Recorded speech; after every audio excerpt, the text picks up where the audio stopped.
Okay, welcome to guitar duel number 2. Before we start, I want to talk about guitar duel number 1 for just a second, which was Steve Vai versus Joe Perry. And there's just no contest on this one. People have spoken, and it's Steve Vai by a mile. I will point out that I think Perry was the better songwriter, and he has potentially a much cooler image, but I agree that Vai is the better guitarist. So Joe Perry takes a hit here, and they both go back into the drawings now, and any guitarist who loses 2 duels is going to be eliminated. And we're going to work our way through the first batch of guitarists pretty quick, and then as we thin them down, we'll maybe change the format a little bit. I'll talk about that after a while. Okay, so here we are on guitar duel number 2.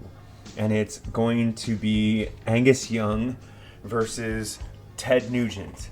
Now, the pairings for these videos are randomized. I don't sit down and think about them. They're randomized, so if they seem a bit weird, that's why. Okay, so let's go right to it. I'm going to give you 3 points that I think are important to consider, and then I'm going to let you vote and comment. For Angus Young, the first thing I think you need to point out is his energy level. There are scarcely any guitarists out there that could match him for just his sheer enthusiasm. He's an electric and electrifying performer on stage and off, and he has never played a boring guitar solo in his life, and he's never played a ballad that I know of. So let's point that his infectious and unstoppable excitement is a huge part of what makes him a great guitar player. Number 2, I think his simplicity to the approach needs to be mentioned here. In a world where shredding and gimmicks and over-the-top craziness sometimes overtake guitar, Angus is always stuck to his blues roots, and he's perfected his ability to present, his pentatonic licks within the format of the band. He's not gotten egomaniacal or reached too high, and he's a master at what he does. Third point that I would make for Angus Young is that he writes a really great riff. In terms of being a hooky band, AC/DC owes a lot of that to Angus Young, both in his visual image, in his infectious lead playing, and in his gimmicky, hooky riff writing. So those are my 3 big points I think should be considered about Angus Young. Now let's talk about Ted Nugent. First point I would make about Ted Nugent as a guitarist is that he is a purist. In other words, he's not playing through a lot of effects. He just plays, like Angus, a blues-based approach to heavy rock. And for this, I think deserves a lot of credit because he has learned how to isolate the parts of the blues that would be interesting to a rock audience and then just present them as cleanly as possible.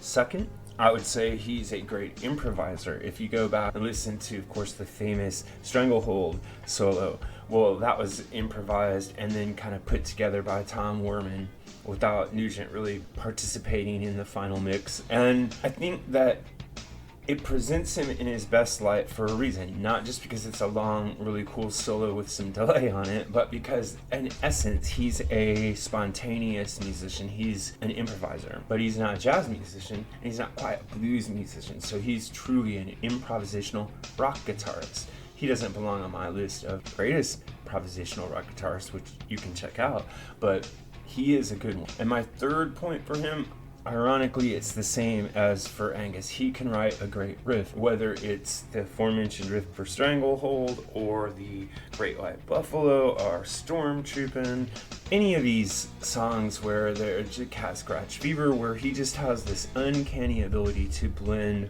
pure guitar riffs that with pop sound that someone who doesn't play guitar give a dang about rock music could dance to and listen to and like, and I think that's quite a gift. So those are my 3 reasons for each of the 2 guitarists. I'm going to turn it over to you guys now. If you have a thought on this or any other topic connected to classic or contemporary music, please comment in the section below, and remember to like and subscribe. Thanks a lot.